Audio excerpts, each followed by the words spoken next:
வாங்க இன்றைக்கி நம்ம டக்கு டக்குன்னு ஒரு மீன் குழம்பு பார்த்துடலாம். அதுக்கு நான் மாங்காய், சின்ன வெங்காயம், பூண்டு, பச்சை மிளகா, புளி கரைச்சல், அதுக்கப்புறம் தக்காளி, அதுக்கு பெரிய வெங்காயம் எடுத்து வச்சுருக்கேன். அதுக்கப்புறம் புளி கரைச்சல், அதுக்கப்புறமா மசாலாலாம் போட்டு தனியாக கூட்டி வச்சுட்டேன். அதுக்கப்புறம் ஒரு கடாய் எடுத்து சீரகம், அதுக்கப்புறம் வெந்தயம், அப்புறம் நம்ம பிடிச்சி வச்ச அந்த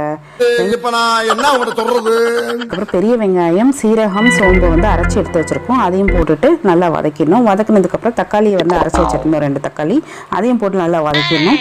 நல்லா வதங்குறதுக்குள்ளே இந்த இடத்துல நமக்கு குழம்பு கூட்டி காய வச்சிட்டோம். காஞ்சதுக்கப்புறமா இதையும் நம்ம சேர்த்துடணும் வதக்கின பொருளெல்லாம். இப்போ நான் எடுத்துருக்கிறது நெய்ப்பாறை வறுவலுக்கு கொஞ்சம் தலைப்பகுதியெல்லாம் குழம்புல போட்டுடலாம். ஸோ இது நல்லா குழம்புல கொதிச்சு வரும்போது மாங்காயும் சேர்த்து போட்டுற வேண்டியதான். நல்லா கொதிக்கிட்டோம். ஒரு பக்கம் நம்ம வறுவல் ஸ்டார்ட் பண்ணலாம். லாஸ்ட்டாக ஃப்ளேவருக்கு பச்சை மிளகாவும் கருவேப்பிலை கொத்தும் போட்டிங்கன்னா ரொம்பவே